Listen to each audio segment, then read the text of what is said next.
Hi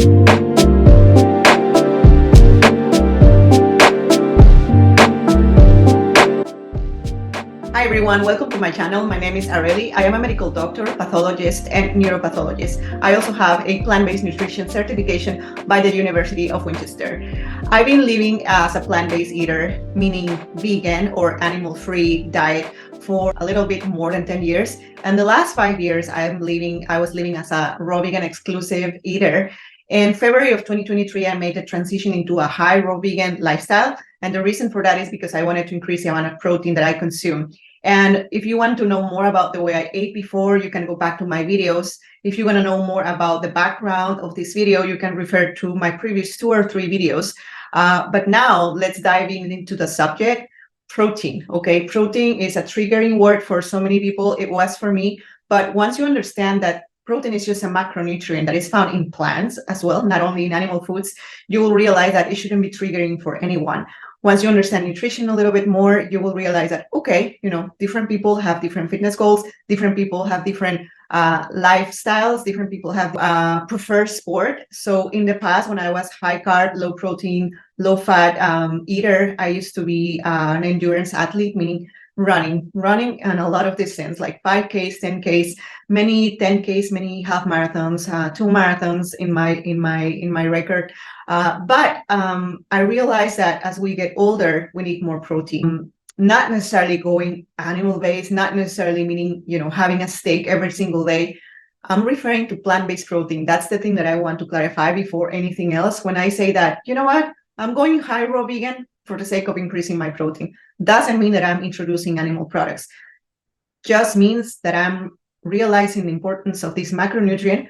I'm not even heavy on it. I'm talking about moderate amounts, and moderate amounts for me means going above 10%, probably 15 to 20%, while still keeping a high carb approach. So you will understand better where I'm coming from if you keep watching this video.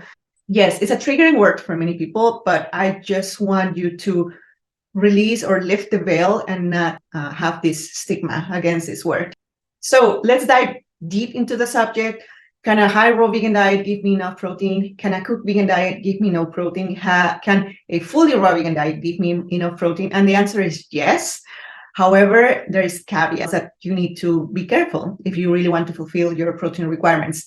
Now, I also want to make clear that this video is not about an anti-fruit video or an anti-carb video or I know it all video, or disregard everything else that you learn from raw vegan teachers and coaches and just pay attention to me. This is not debunking anyone. This is just about sharing my personal experience, but not only my experience, also I want to share my observations and conclusions based on studies that I've read, based on other people that I've been following in the nutrition space.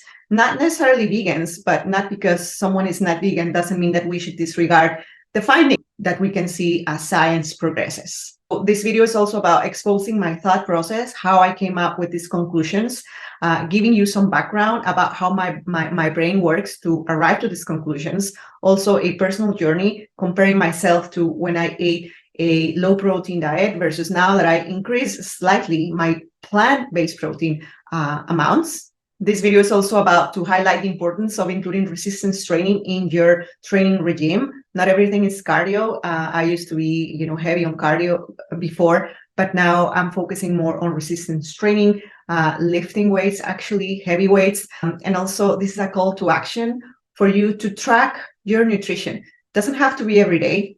People who are competing in bikini fitness models and all of that, those people need to really trace every single gram of protein carbohydrate that they eat. And I'm not referring to that. I'm just drawing attention to the importance of knowing what you're doing, because if you don't know what you're doing, you're going to be subjected to every single influencer, every single person that comes and tells you what to do. And only you know how your body works. So this is a call to action for that as well. And I just want to clarify that I'm going to use interchangeably some concepts. When I say plant-based vegan diet, I'm referring to the same thing, a diet that is free of animal products. When I'm referring to a raw vegan diet or exclusive raw vegan diet or raw food diet, is diet that is raw and doesn't include any cooked or heat processed food. And when I refer to a high raw vegan diet, I'm referring to a diet that is mostly raw, but includes, 90% of the food in a raw form and only 20 to 10% of food in a cooked form or fermented form. I also want you to be aware of long-term raw foodist, John Kohler. Probably you know of him. He's been Rawvegan for 20-something years, 26, 28 years. And after all those almost 3 decades, he decided to supplement his Rawvegan diet with heat process diet. So I like the terms that he uses, supplementing his Rawvegan diet for better nutrition and heat processing his food to get access to that nutrition. For my particular point here, what I'm trying to convey to you is that you can definitely increase your protein on a fully raw diet or on a high Rawvegan diet. But on a fully Rawvegan diet, you need to be very, very meticulous and very diligent about the food sources that you get. Because, for example, some people eat watermelon for breakfast and for lunch. That's definitely not going to give you enough protein compared to someone who eats a more balanced diet, meaning fruits, but also the inclusion of greens, the inclusion of sprouts, the inclusion of seeds. So let's dive deep into the subject. What are proteins to begin with? As you can see in the chart, proteins are macronutrients, just like carbohydrates or fats or lipids. So those are the 3 macronutrients that our body is conformed of. Now, proteins have basic units that are amino acids. And amino acids, we have essentials and non-essentials. Imagine that amino acids are the bricks of a wall of a house. Proteins are actually the walls of the house. And the house is your full body. Obviously, there is more ingredients than just proteins to build your house. And I also want to draw attention that, not protein doesn't only make the walls, which is maybe the muscles. Protein also makes columns, some, furniture, and all of that. So all of these structural things that form your body are made of protein. So when we think about protein, it's not only muscle. Of course, it's a very basic biology lesson, but just to make clear, my point, proteins are everywhere. We are constituted by protein. My hair is made of protein. My nails are made of protein. My skin, my collagen, my cutaneous tissue, my muscles, of course, my tendons, my fascia, my joints is made of protein. So if you have that in your mind, you're going to realize the importance why. If you want to build muscle, you need to increase your protein. And again, when I said protein, probably I'm going to use interchangeably with amino acids, because as I said, amino acids are the basic unit of proteins. Some people are like, hey, you don't need proteins, you need amino acids. Of course, I agree with them. However, the amount of amino acids, meaning grams per calorie that certain food provides to you, is different. Compare, for example, one banana, right? If you cut a banana in chunks and you put that banana in a cup, it's a cup of banana, right? That's probably 100 grams. And if you weigh the amount of protein that one banana or 1 cup of banana has, it's probably just 1 gram of protein. But that cup of banana or a full banana is going to give you 100 calories, okay? Now, if you have a cup of sprouted or cooked lentils, it's just an approximation. It's going to give you probably 7 to 8 grams of protein, and it's only going to give you 100 calories. So per calorie, lentils, cooked lentils or sprouted lentils give you more protein than a banana. You can eat them cooked, you can eat them raw, but it's more. So that's the point that I want to make. Both have amino acids, both have protein, but it's the amount that I'm referring to and what is effective to trigger protein synthesis when you are working out. Before I move on, I just want to clarify that no matter how much protein you eat, if you don't work out for it, nothing's going to happen, because at the end of the day, proteins are just another nutrient that is going to give you extra calories. So carbs give you calories, protein gives you calories, fat gives you calories. So you have to be incorporating resistance training, progressive overload, and eat to supplement those workouts in order to see the development of muscle mass. And this video is focused on women, especially women who are past 30, past 40, because, one thing is to talk about a guy who is in his early 20s and is just running and swimming like nonstop. He may look very energetic, very muscular, very toned. However, his body composition, his hormonal profile, his metabolism is very different from that sedentary woman who is reaching 40 or 50 and who probably needs less calories, but needs more protein and needs to be very mindful about the loss of protein that occurs in every single person after reaching 40. So we're going to talk more about that in a second revelation. So let me disclose to you the 3 revelations that make me increase the amount of protein or reconsider the amount of protein that I eat. The first revelation is that vegans with low body mass index have an increased risk of bone problems like osteopenia and osteoporosis, according to certain studies. And I'm referring to the EPIC Oxford study. The EPIC Oxford study is a study that the University of Oxford did for a couple of decades, more or less. And they basically studied vegans and vegetarians in the UK for this period of time. And they realized that most of them were having increased risk of fractures. That's why you see a lot of omnivore people, carnivore people, going against vegans and say, hey, vegans are weak. Vegans have more propensity to osteoporosis, etc. Vegans look fragile. So all of this is because, yes, there is some noise. There is some studies that show that actually vegans have a tendency to be leaner. Of course, we avoid the consumption of animal products, and these animal products basically give you more saturated fat and more calories. So when you decrease your body weight, you have a lower body mass index. So body mass index is just an approximation of health, just like calories. All these measurements are approximations. The body mass index gives you a pretty good idea where you're standing.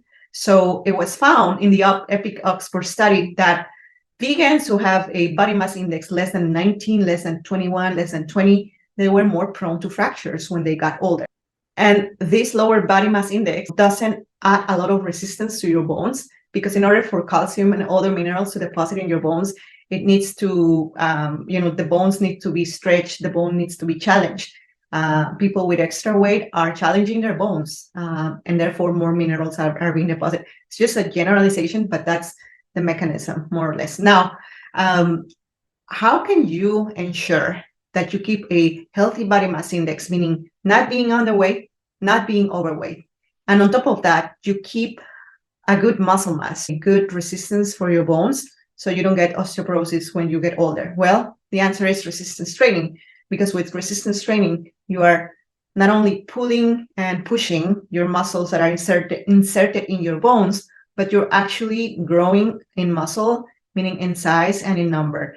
There is a lot of physiology to explain about what is hypertrophy, what is hyperplasia, what is performance, what is growth. All of those things I'm not going to touch based on, but I just want to mention that resistance training, weightlifting, calisthenics, all of that is very, very good for our bones, and everybody should incorporate that as a training regime. Many vegans came up with, analyzing the EPIC Oxford study, and they say, well, the EPIC Oxford study is falling short to explain that actually when they compartmentalize vegans of lower body mass index, they failed to distinguish the consequences of having a lower body mass index as low as 18 versus someone who has a body mass index in the acceptable range, which is 20, 21, 22, 23. So it's very different to have osteoporosis as a vegan and not distinguish who had osteoporosis, the one with a body mass index of 21 or the one with a body mass index of 18.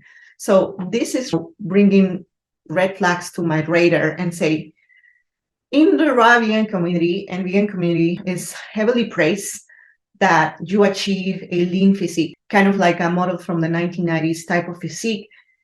It means that your diet is working.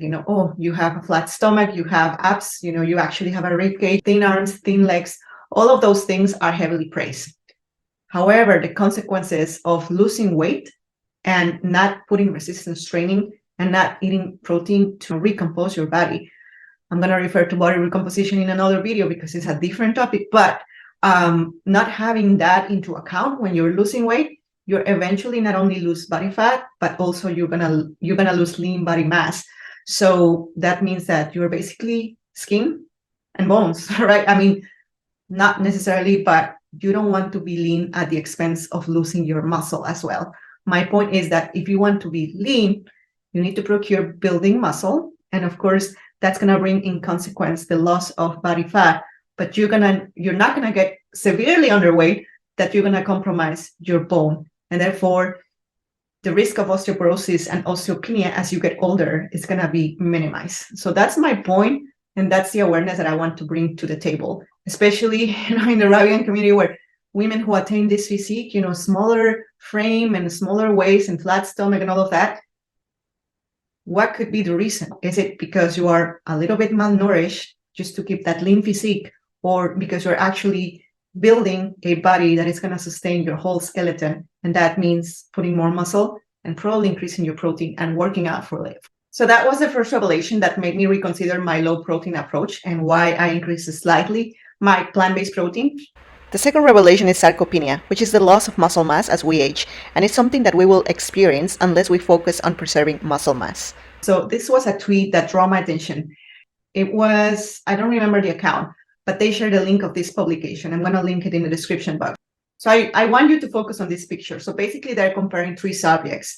So you can see here in this side, the people who are athletes, a 40-year-old athlete, you can see the darker areas, right? This is a cross-section of a leg. So you can see the dark areas is actually the muscle mass in the leg, right? The quadriceps and all of that. Now, compare this to a 70-year-old who has been sedentary all his life. Eventually, we experience, as we age, something called sarcopenia. I've seen it all the time. When I was an intern, you know, when people are hospitalized and they're elderly, they're basically wasted. And one of the reasons is because they don't move, but another reason is because they've been sedentary all their lives. Now, when you are sarcopenic, there is a substitution, an infiltration of adipose tissue into the space that was occupied by muscle before. And that's going to happen to us eventually if we don't force our muscles to keep growing and developing. And meaning, you know, keep growing and developing. You're not gonna get like Hulk.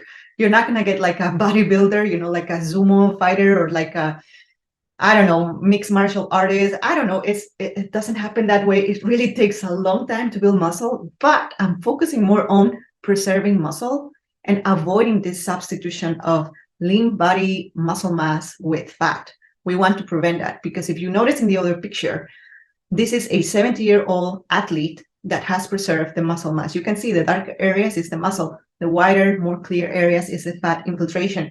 So if you compare the 40-year-old that is an athlete versus the 70-year-old that has been an athlete all his life, you can see that he preserves the muscle mass. And this is what we want because as we get older, you start to get more fragile. And I always think that I would like to be self-sufficient when I'm 70, 80, knocking on the wood. I reach those ages. And I think that that's more important than just being lean. I don't want to be sarcopenic. I don't want to have osteoporosis. I feel like this is a very important revelation and everybody should consider procuring their muscle mass as we grow older. And the third revelation that I had is that the RDA recommendations for protein are actually not revisited and need to be updated for people who want to build up muscle. And if I'm recommending that everybody should be worrying about building muscle, I feel like the RDA should be modified slightly.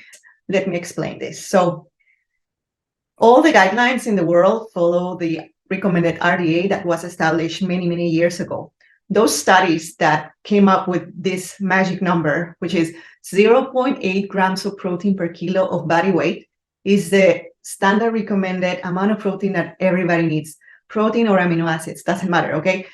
You need 0.8 grams of protein / amino acids per kilo of body weight if you don't want to fall short or get some protein deficiency. There is not such thing as protein deficiency that can be measured, but it can be observed. And we were going to talk about that later, but 0.8 was based on nitrogen studies that were determined on subjects. You know, there are so many experiments that were done.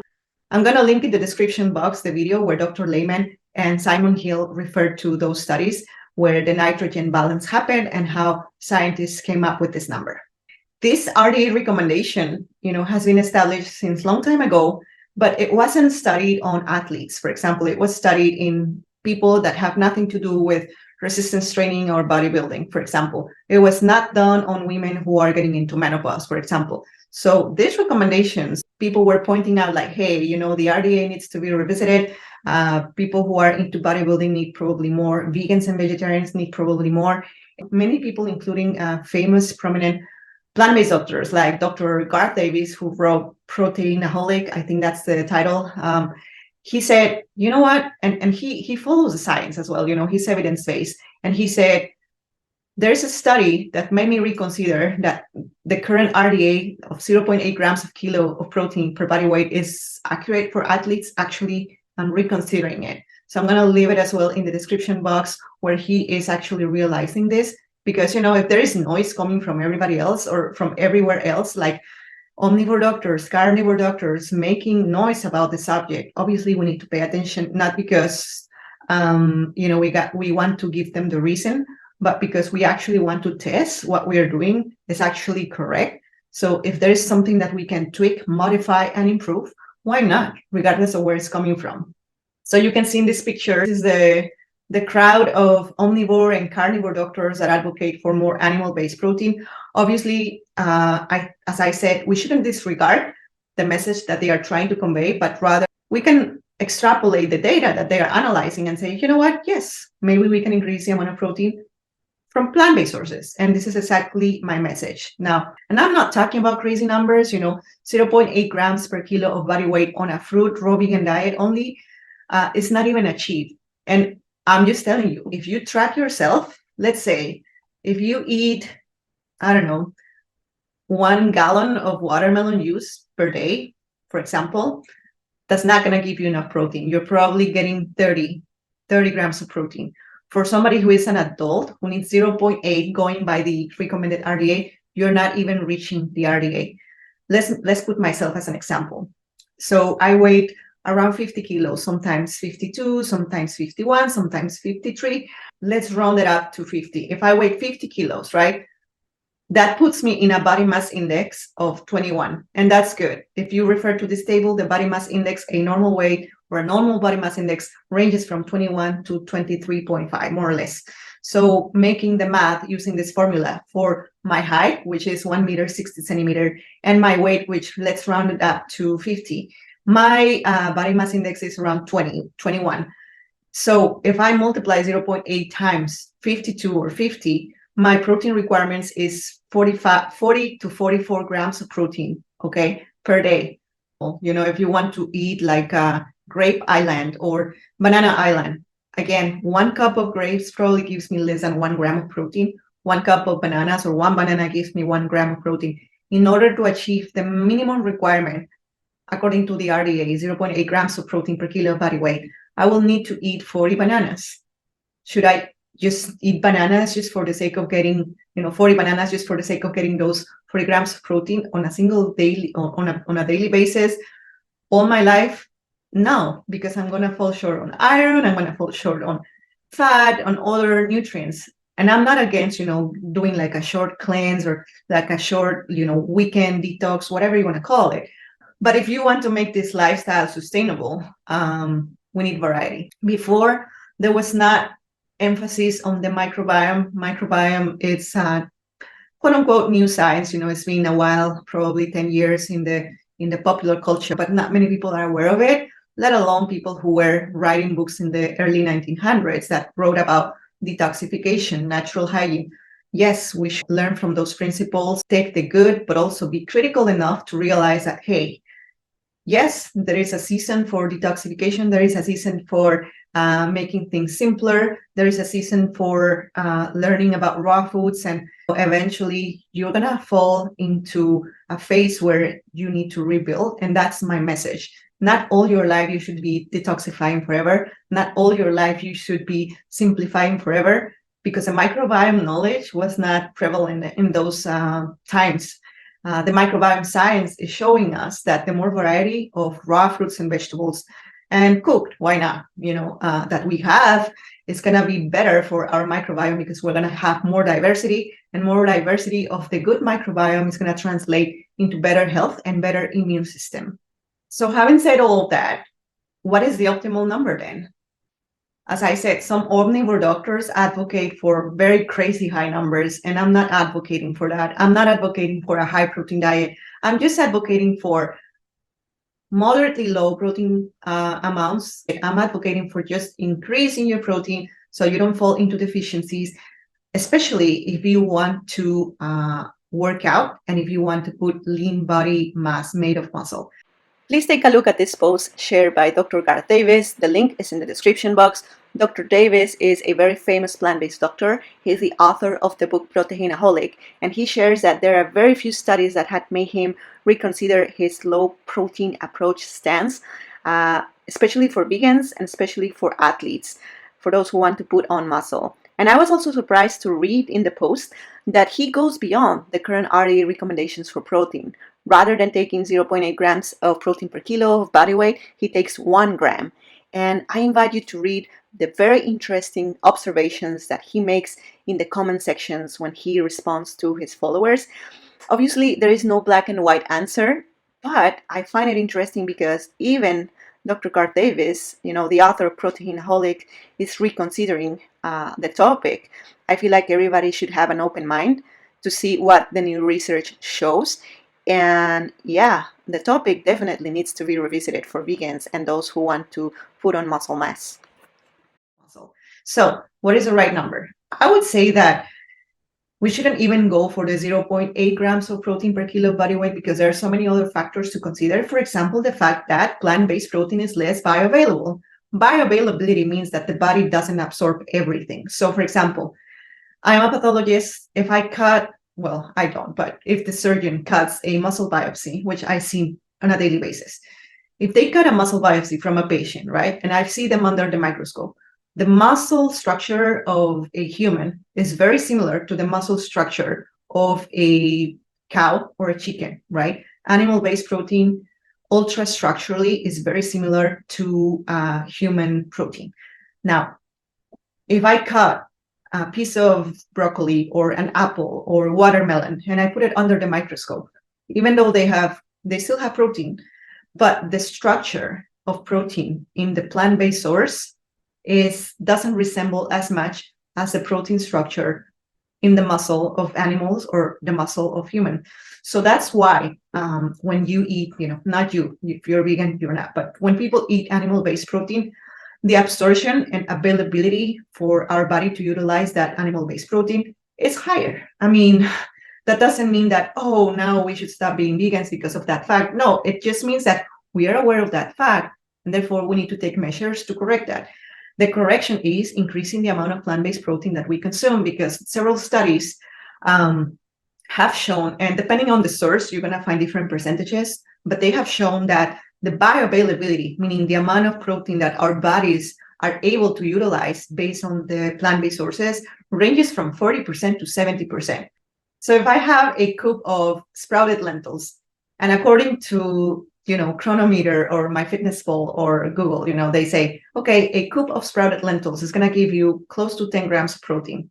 If we take into account the 40 to 7% bioavailability of plant-based protein, we just need to make a multiplication here. So you do 10 grams times 40%, you're only getting 4 grams, or 10 grams 10 times 70%, you're only getting 70 grams. So at the end of the day, if you are trying to increase slightly the amount of protein, you need to take into account that the bioavailability is going to be less. Therefore, we need to increase the amount. So how do I calculate my numbers? As I said, when I was a Rawvegan exclusive eater, I was never fruit-based. I always was like 50% fruit, 50% vegetable, greens, and seeds.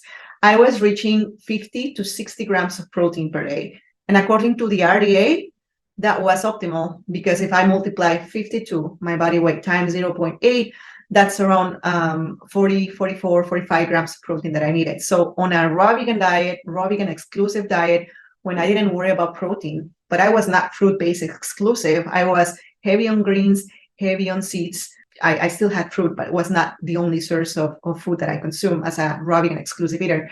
I was getting, pretty good numbers of protein and never suffer any deficiency, because my favorite sport, guess what, was cardio-based, was endurance-based, as I said at the beginning. So my protein requirements, because I didn't want it to bulk up, I didn't want it to recompose my body, those numbers were enough to fulfill my protein amino acid requirements for healthy hair, for healthy skin, for healthy nails, for healthy joints, for healthy everything that requires protein. As I said, we're made of protein.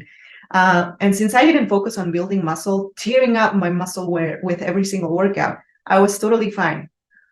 I tried to do resistance training and weightlifting when I was hired on fruit and when I was exclusive raw vegan, but it took me, longer than what it's taking me right now to achieve my fitness goals.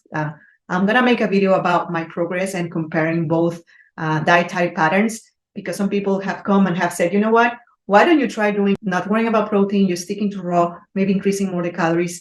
The answer is no, because if you increase your calories, that defies the purpose of trying to stay lean and to gain muscle, because at the end of the day, calories matter, and that's going to be translated into more fat deposits in my body. So that's another topic. What I want to make clear here is that to calculate the optimal amount of protein that I need now, I go higher than the 0.8 RDA recommendations. Some people say you're going to be fine if you are calculating your amounts 1.2 grams of protein per kilo of body weight. And if you're an athlete, go with 1.5 grams of protein per kilo of body weight. And that only makes sense because if the bioavailability of plant-based protein is reduced to 40% or 70%, just going a little bit higher than the RDA, which is 0.8, if we double that recommendation, which is 1.6, we're not going crazy. Okay? If I multiply my 52 kilos of body weight times 1.6 grams of protein per kilo of body weight, that's going to give me a 83 grams protein requirements that I need on a daily basis. So I try to go higher than 80 just because that's recommended amount for vegans or plant-based eaters that are trying to build up muscle and recompose our bodies. When I do that, when I go higher than 80 grams of protein per day, I necessarily have to reduce the amount of fruit that I consume, just because if you increase, if you just go by the recommended, just increase your calories to get enough protein, well, that defies the purpose of being fit. Because if you want to keep a lean physique, at the same time building up muscle, but without gaining extra body fat by the extra calories that you're ingesting, you need to increase your protein, and you need to probably tweak the macros and tweak the amount and the sources of food that you consume, so you get more grams of protein rather than just tiny bits of protein but extra calories. As I was putting the example of the cup of lentils versus a banana. A banana is going to give me 1 gram of protein. A cup of lentils is going to give me 10 grams of protein. A banana is going to give me 100 calories. A cup of lentils is going to give me 100 calories. So just tweaking those numbers, my macros change a little bit. As I said, now I ingest 65% carbs. My protein is going up 15 to 20% of my total calorie intake. Again, percentage. And my fats, because I increase my protein, the fats go a little bit up. And I try to keep it at 15%, no higher than 20%. So as you can see, I'm still high carb, low fat, low moderate protein. If you consider those 80 grams high protein amount, just think twice, because my consumption of carbohydrates is probably triple or quadruple. So if I'm eating 80 grams of protein per day, if you multiply that times 3, is 24, and I'm eating over 240 grams of carbs for sure. I'm probably eating more than 300 grams of carbs, and I'm totally fine. So that still makes me a high carb, low fat, low protein, low moderate protein adherent, without necessarily just focusing on raw foods, because in order to achieve those 80 grams of protein, it's more convenient to get it from cooked food sources. And I'm not going crazy on cooked food. People think that I'm eating bowls of quinoa and rice and pasta. No, it's just the same thing. It's a very abundant, colorful Rawvegan salad with a block of tempeh, moderately sized block of tempeh that is going to give me probably 25 grams of protein. And the tempeh is fermented soybean. Some people are against soy. I'm going to explain in another video probably why I no longer believe that soy, especially organic, especially in a tempeh form, is bad for you. There are other controversial things that are going to give you more protein, like protein powder. However, there are other cleaner protein powder sources like hemp protein powder or pea protein powder, just pure pre-poached protein powder, or pumpkin seed protein powder. And there are other Rawvegan protein powders that are tested by third parties, and it's up to you if you really want to trust them and eat them. I'm nobody to tell you like, this is the maximum thing ever and you should include them in your diet, because honestly, I don't know the long-term effects of including them. But cleaner sources like pumpkin, hemp, I don't see a problem, honestly. And if you want to go for the whole seed, like the whole pumpkin seed or the whole hemp seed, yes, you can do it, but keep in mind that you're increasing the fat consumption significantly. So I would rather go with the powder. I know it's more expensive if you can afford it. And if you want to keep track of your calories, go for it. Some people are against counting calories, are against tracking. Again, at the beginning of the video, this is an invitation for you to take control of your nutrition, of knowing what you're doing, knowing your body, knowing how your body responds to the different things that you're putting in your body, and therefore you are going to be empowered. Final thoughts. It's a controversial subject. I'm not recommending this for everybody. Obviously, there are people who are trying to overcome chronic conditions like autoimmune diseases, allergic reactions, having the propensity to acne, things like that. No, what I'm doing is for a particular purpose, which is increasing my body musculature while keeping a small frame, keeping my body mass index in a healthy range, looking slimmer, because when you eat more muscle, when you put on more muscle, you're definitely increasing your metabolism. You have more capacity to tolerate glucose. So many metabolic factors that are improved when you have more musculature. And I'm trying to prevent sarcopenia. I'm looking in the long term. At the end of the day, what is your goal? You're detoxifying, don't follow my advice. You are overcoming a severe condition, don't follow my advice. Try to procure healing your chronic condition, and then once you are on the other side, you can rebuild and focus on this. My recommendation would be that don't disregard this information, even if you are transitioning or whatever, because when you exclude a big group of food from your diet, reincorporating those into your diet is probably gonna take some time. Like in my case, imagine not having beans for 5 years. It was definitely something that took me a while to get used to it. Solid 2 months to be comfortable eating beans and lentils again. So if you want to take this approach, take it slowly. Don't do it overnight. Just like as you transition as a fully raw vegan, if you want to transition as a high vegan because you consider this information important and you want to build muscle and you want to have the convenience of more protein accessibility, you can do it, but in small baby steps. Another final thought of mine is that there are definitely trade-offs. As I said, one of them is the adjustment of the microbiome, the adjustment of your intestinal bowel movements. Probably you're not going to go to the restroom as frequently the first 1 or 2 weeks, and you're going to get scared. You're going to say, oh, going back to raw fruits and vegetables only, ignore Dr. Areli, it's not working. It's not going to work, because if you've been long-term raw vegan like me, 5 years is 5 years. And in order for your microbiome to change, at least, a solid 2 months have to happen, even more, to finally be able to digest those harder starchy fibers. There are trade-offs as well, as I mentioned. One of them is like the energy levels that I feel are not super high all the time. I feel like my energy levels are more stable throughout the day, and that's fine for me. It's tolerable. At the beginning, I felt more sleepy. At the beginning, probably I noticed that I needed more rest, but I cannot make my mind if probably it's a combination of both, that I needed more rest because I'm working out heavy like never before. And on top of that, I'm incorporating small amounts of cooked food. So probably that's another reason.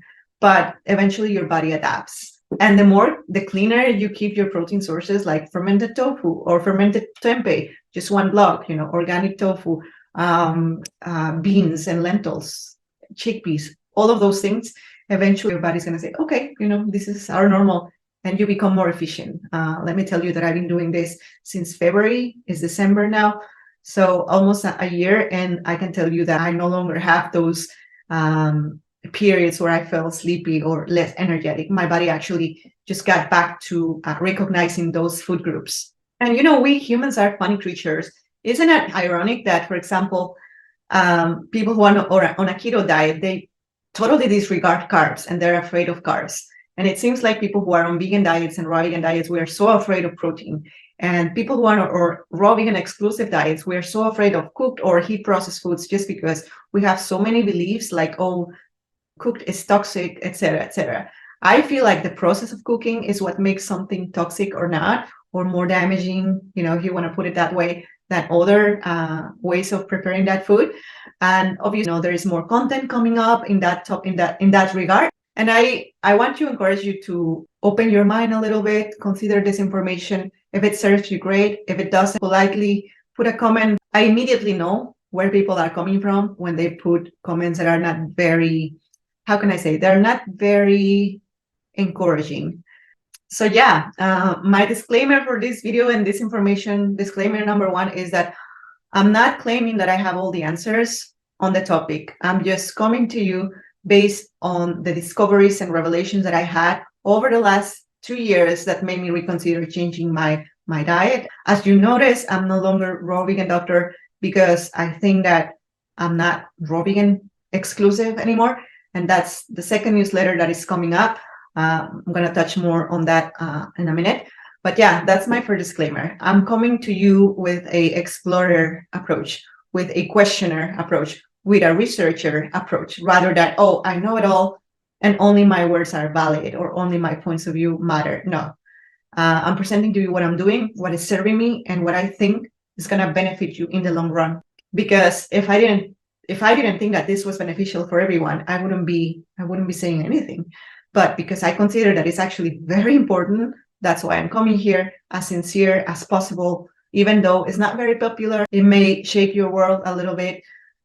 It's not my intention to make you uncomfortable, but obviously somebody who comes to you with a different approach, something different that you've been believing for a long time, probably is going to shake your world, and you're just going to probably disregard it and think that I got it wrong. It's respectable. I'm just coming from a place of sincerity and actually being a little bit worried if we don't pay attention to these things, because in the long run, you really want to keep your muscle and the quality of your tissues, because our bodies are composed of protein at the structural level and also at the functional level. Obviously, there's a lot of things to explore in future videos as my knowledge on this topic keeps evolving. For example, the toxicity of extra protein, the best sources of protein powders.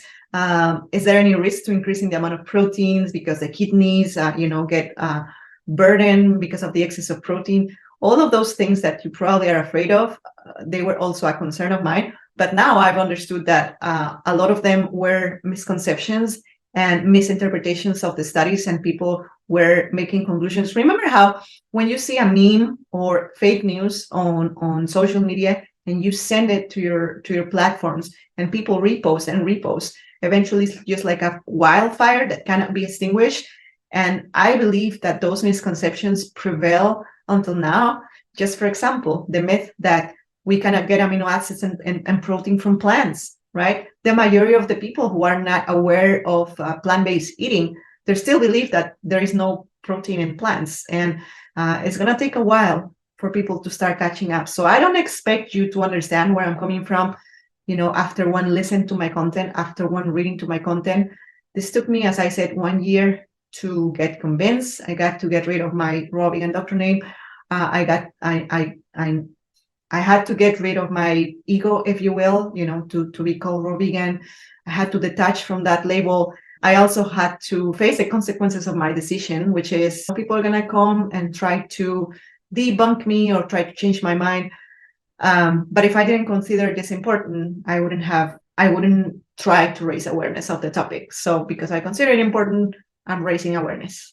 All the things that I need to discuss in future content is, for example, the argument that breast milk has less than 5% of protein, and therefore adults should not worry about that, because if a baby grows exponentially the first year of life with just as little as 5% of protein from breast milk, therefore adults shouldn't worry about that. Just to give you a little taste of that future video, breaking down the content of breast milk and why adults cannot survive on breast milk alone. Is that fact? We are not babies. Breast milk has 55% of fat content. If I say, oh, we need to eat 55% of fat, everybody's gonna be like, are you crazy? 55% of fat is like going keto, basically. So everybody's gonna be like, no, you're losing your mind or what? So it's the same approach. If breast milk has 5% of protein, that doesn't mean a functionally, responsible with multiple occupations adult has to follow those numbers. Because babies don't even have musculature developed. If you do imaging studies on a baby's, the musculature is the last thing to develop, because they can barely hold their heads. Eventually they start holding their heads, they start crawling and standing, and all of those things require a big musculature, which is not what they have. And we adults have fully developed musculature, and we need more protein if we are actually working out to build up muscle and other tissues in our bodies, and to avoid sarcopenia as we get older. Also, I just want to say something. The content of this video is actually coming from the content of a newsletter that I made. My first newsletter is called Revealing the Reasons Why I Increase the Amount of Plant-Based Protein in My Diet. And this video is basically a summary of this newsletter. So if you want all the references, all the points that I didn't read to you in this video, you can go to my newsletter. I have a website. It's very rudimentary because I did it myself. Just go to drareli.com and you're gonna see in the newsletter sections, the first newsletter is a long PDF. You can read it on the website. And if you subscribe to the newsletter, you're gonna be able to receive before anybody else the topic of the next video. So this newsletter on protein was written 2 months ago, and the people who are subscribed already read it. Hopefully they already read it. So this is actually content that is 2 months old. And now I'm finishing my second newsletter, which is going to be titled, "What are the things that I no longer recommend as a former exclusive raw vegan eater?"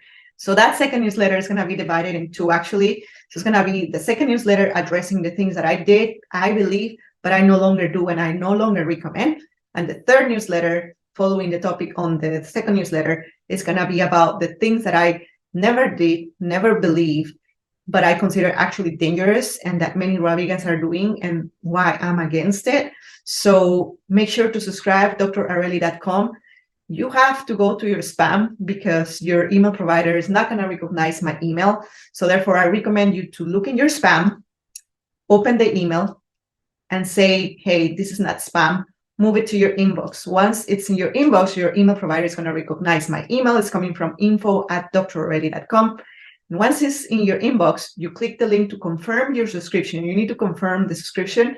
And that way, when the second newsletter is released, you're going to get access to it. Now, for this newsletter, you can get access to it. It's in the description box. It's actually posted in my website. But the second newsletter, as I said, is going to be sent first to my subscribers. And eventually, I'm going to make a video out of it, or probably not. So you rather read it and take whatever serves you. And finally, my last disclaimer, third disclaimer, is that the contents of this video is for educational purposes only. My point of view doesn't represent the point of view of my employer. And if you have questions, medical concerns, go to your qualified health professional. I don't do consultations online. I don't give medical advice. I can only comment on the topic of the video. Always go to your trusted healthcare professional. That's it for today. Thank you so much for watching and see you in the next one.